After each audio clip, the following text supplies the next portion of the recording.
alaihi wasallam. Hadirin sidang jamaah Jumat Masjid Al-Markaz Al-Islami rahimakumullah. Marilah kita senantiasa memanjatkan syukur kehadirat Allah Subhanahu wa taala. Allah yang tidak pernah berhenti memberikan nikmat kepada kita. Sedetik pun Allah tidak pernah berhenti memberikan nikmat.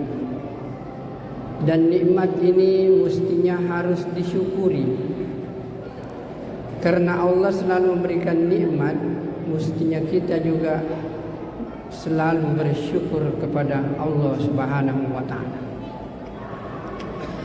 Hadirin sidang jamaah Jumat rahimakumullah. Saya akan menunjukkan satu nikmat. Nikmat ini lebih berharga daripada apapun yang kita miliki.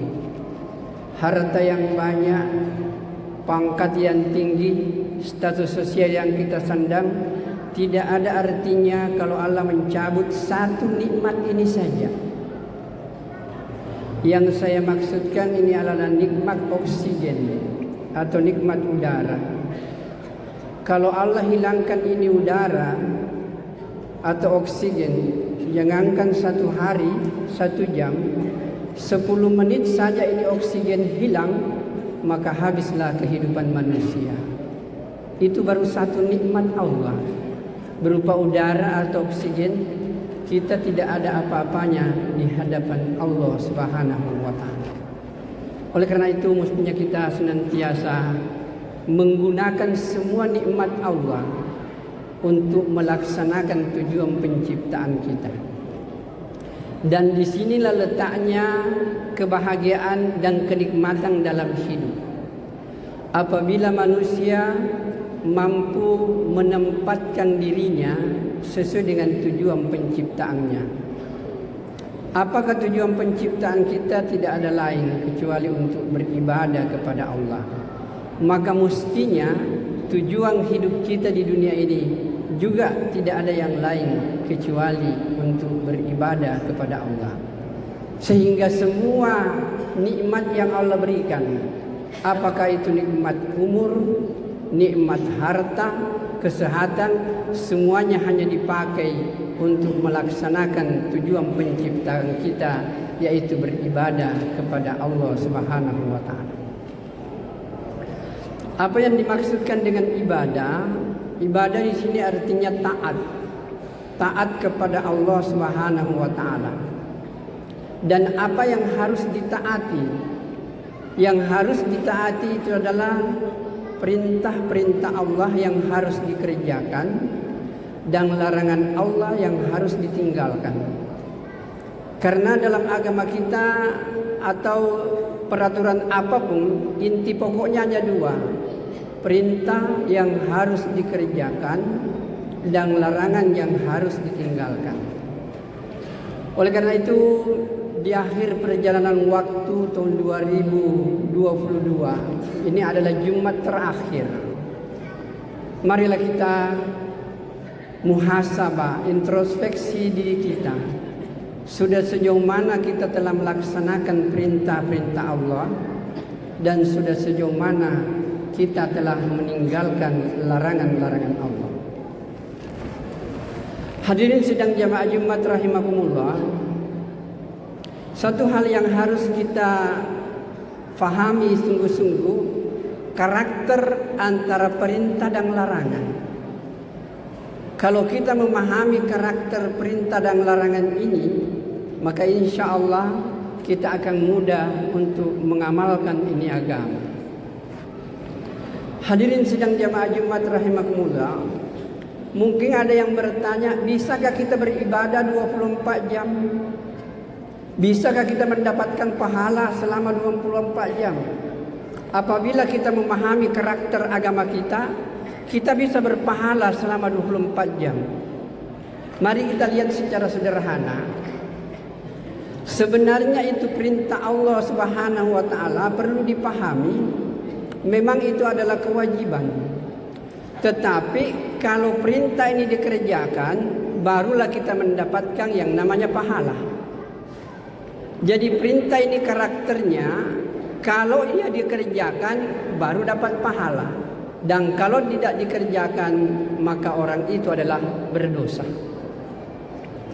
Tapi bisakah kita mempunyai pahala 24 jam dalam sehari? Bisa, apabila kita memahami karakter larangan.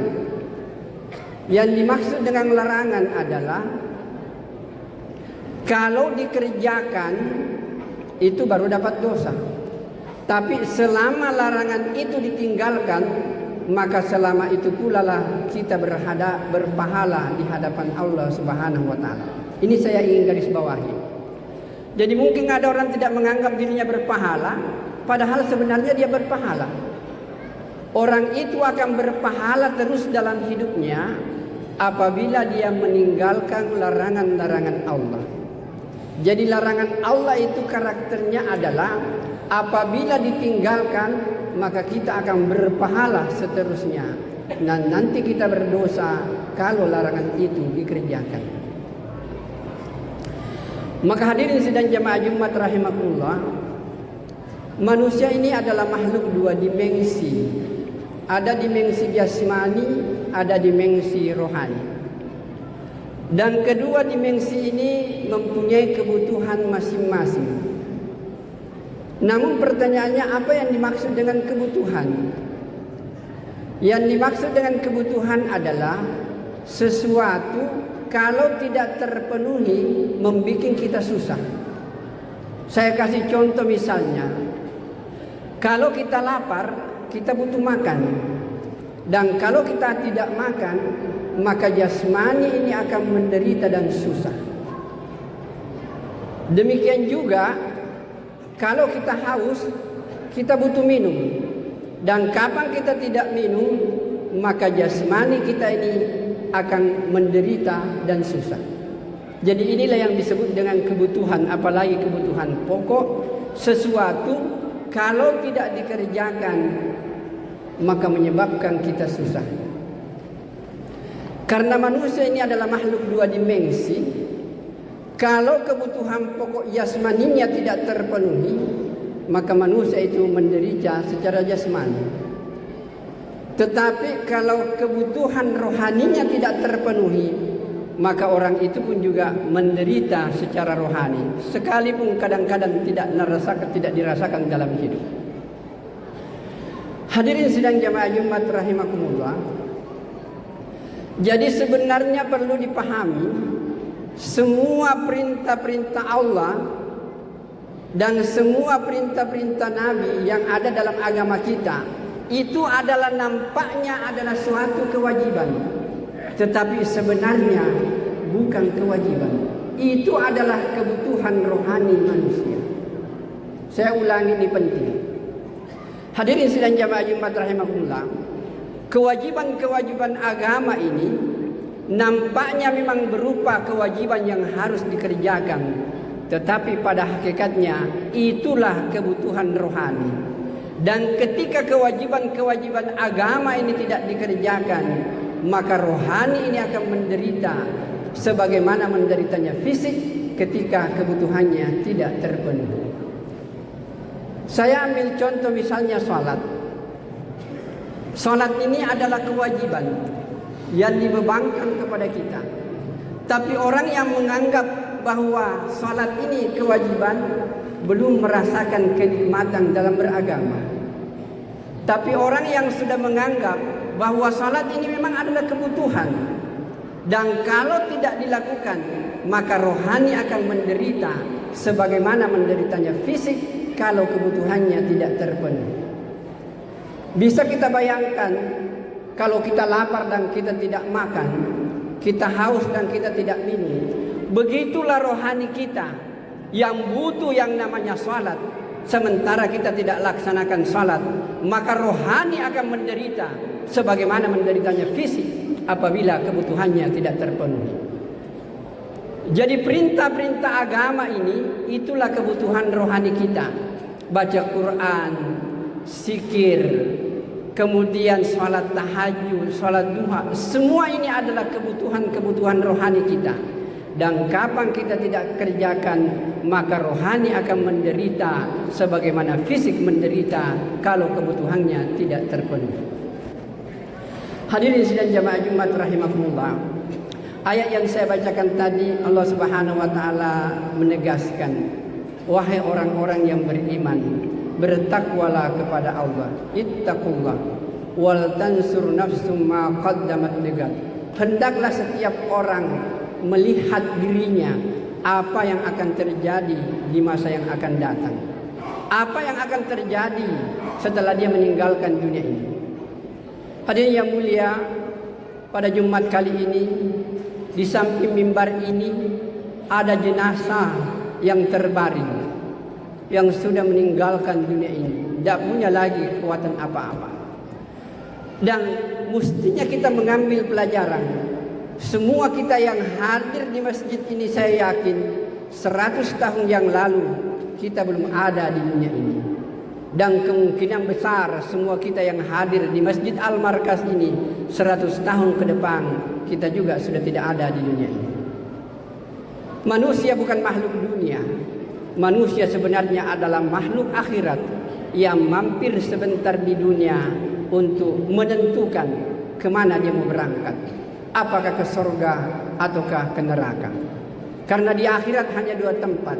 Yang pertama tempat yang penuh dengan kenikmatan, yang kita sebut dengan surga. Yang kedua adalah tempat yang penuh dengan penderitaan, yang biasa kita sebut dengan neraka. Logika sederhana mengajarkan kepada kita, taruhlah misalnya kita berada di Makassar. Kalau kita mau ke Bulukumba, bagaimana caranya? Tentu kita mengambil kendaraan menuju ke Bulukumba. Kita melalui jalan menuju ke Bulukumba, insya Allah sampai ke Bulukumba. Kita melalui Goa, Takalar, Jeneponto, Bantai, insya Allah sampai ke Bulukumba. Mustahil kita sampai ke Bulukumba kalau jalan yang kita tempuh Maros, Pangkep, Baru, Parepare, Polmas sampai ke Mamuju. Artinya orang yang mau masuk ke surga, tempuhlah jalan-jalan masuk ke surga. Apakah jalannya itu? Adalah ketaatan kepada Allah, salat, puasa, haji, zikir, tahajud, kemudian baca Quran dan lain sebagainya. Selama kita mengikuti ini, maka insya Allah kita akan sampai ke surganya Allah. Mustahil kita sampai ke surganya Allah kalau jalan yang kita tempuh menuju ke nerakanya Allah Subhanahu wa taala. Hadirin sidang jamaah Jumat rahimakumullah. Maka untuk muhasabah sebenarnya sederhana. Bagaimana kita mempersiapkan diri untuk masa depan. Orang itu akan bahagia dalam hidupnya kalau orang itu siap untuk meninggal dunia. Pertanyaannya, sudah siapkah kita semua meninggal dunia? Atau masih ada rasa takut untuk meninggal dunia? Sebab kalau ada orang masih takut untuk meninggalkan dunia ini, berarti orang itu tidak senantiasa muhasabah dalam dirinya, tidak senantiasa introspeksi dalam dirinya. Maka oleh karena itu melalui mimbar ini saya hanya akan menitipkan suatu metode muhasabah secara sederhana. Kalau ini kita lakukan, maka insya Allah kita tidak akan ragu dan kita tidak akan takut menghadapi kematian seperti jenazah yang ada di samping kita ini. Hadirin sidang jamaah Jumat rahimakumullah. Bagaimana caranya? Sederhana saja. Bapak mengambil satu kertas, kemudian tulis nomor urut sebagai kolom pertama. Kemudian tulis daftar keinginan sebagai kolom yang kedua. Semoga daftar 1 sampai 32 atau 31 merupakan metode introspeksi dalam setiap saat. Contohnya begini. Nomor 1, saya sudah katakan saya mau berjamaah lohor. Nomor 2 berjamaah asar sampai berjamaah isya. Kemudian setiap hari saya mau salat duha. Setiap hari saya mau salat tahajud. Setiap hari saya mau baca Quran. Setiap hari saya mau bersedekah. Semua keinginan-keinginan yang diperintahkan oleh Allah kita tulis. Dan setiap hari, apakah pagi atau malam, kita ambil itu catatan. Tanggal 1 misalnya, kita checklist. Kalau kita kerjakan checklist benar, dan kalau kita tidak kerjakan checklist salah. Mungkin hari pertama masih banyak salahnya dan kita sudah termotivasi untuk menyempurnakan pada hari kedua. Hari kedua pun kita checklist. Hadirin yang mulia, kalau begini caranya kita introspeksi diri kita, maka 1 bulan perhatikan baik-baik itu lembaran yang kita bikin. Kalau lebih banyak tanda kalinya dibanding dengan tanda benarnya, orang seperti ini masih takut menghadapi kematian. Tetapi suatu saat nanti kalau lembaran ini itu sudah lebih banyak yesnya dibanding dengan salahnya, orang itu sudah mulai rindu kepada kematian. Tetapi suatu saat nanti kalau catatan ini semuanya bernilai yes semuanya, maka orang ini tidak ada lagi yang diharapkan dalam hidupnya kecuali menjemput kematian. Dan orang seperti inilah yang akan memberikan manfaat baik untuk hidupnya di dunia, apalagi nanti di akhirat. Jadi tolong muhasabah sederhana ini kita lakukan dalam setiap bulan, sehingga kita bisa memotivasi diri kita.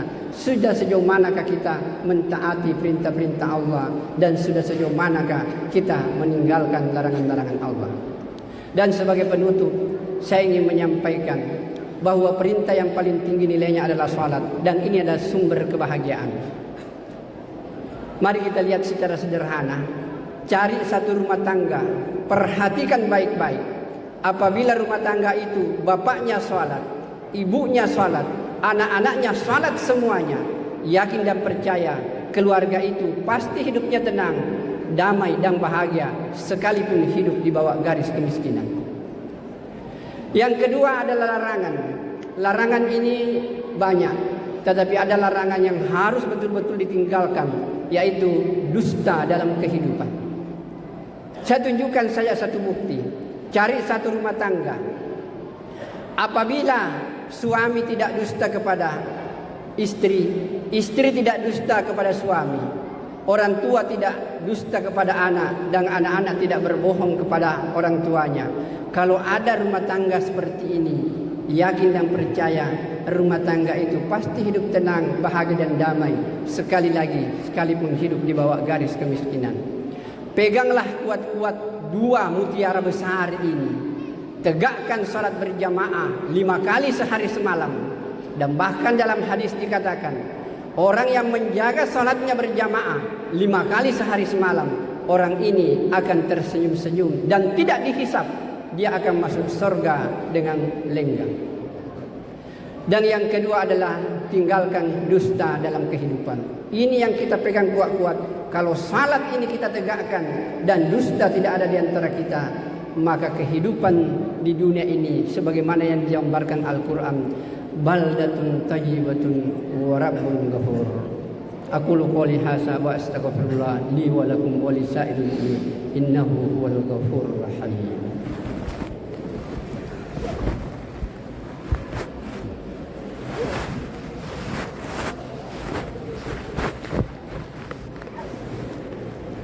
Alhamdulillah hamdan katsiran kama amara. Asyhadu an la ilaha illallah wa asyhadu anna Muhammadan abduhu wa rasuluh al-mab'uts rahmatan lil alamin. Ayyuhal muslimun al-mu'minun al-hadirun, usikum wa nafsi al-khati' al-mudnib bi taqwallah fa innallaha ma'al ladzina taqaw wal ladzina hum muhsinun. Faqad qala Allah ta'ala fi kitabihil karim wa huwa asdaqul qa'ilin. A'udzu billahi minasy syaithanir rajim. Bismillahirrahmanirrahim. Wal 'asr innal insana lafi khusr illa alladziina aamanu wa 'amilus shalihat wa tawashaw bil haqq wa tawashaw bis sabr. Wa qala Rasulullah sallallahu alaihi wasallam, la tadkhulul jannata hatta tu'minu wa la tu'minu hatta tahabu. Awa adullukum ala syai'in idza fa'altumuhu tahabbtum afsus salam bainakum. Oh, kama qala Rasulullah sallallahu alaihi wasallam. Mari kita berdoa. Bismillahirrahmanirrahim. Alhamdulillahi rabbil alamin. Hamdan na'amin hamdan syakirin hamdan yuwafi ni'amahu wa yukafi ummati. Allahumma salli ala Muhammad wa ala ali Muhammad كما صليت على إبراهيم وعلى آل إبراهيم وبارك على محمد وعلى آل محمد كما باركت على إبراهيم وعلى آل إبراهيم في العالمين إنك حميد مجيد. اللهم انصر من نصر الدين واحسر من حسر المسلمين. اللهم اغفر المسلمين والمسلمات والمؤمنين والمؤمنات الأحياء منهم والأموات إنك سميع قريب مجيب الدعوات يا قاضي الحاجات. ربنا آتنا في الدنيا حسنة وفي الآخرة حسنة وقنا عذاب النار. Ibadallah, innallaha ya'muru bil 'adli wal ihsani wa ita'i dzil qurba wa yanha 'anil fahsya'i wal munkar wal baghi ya'izukum la'allakum tadhakkarun. Fadhkurullahal 'azima yadhkurukum was'alu min fadlihi yu'tikum wa la dzikrullahi akbar wallahu ya'lamu ma tasna'un. Aqimis shalah.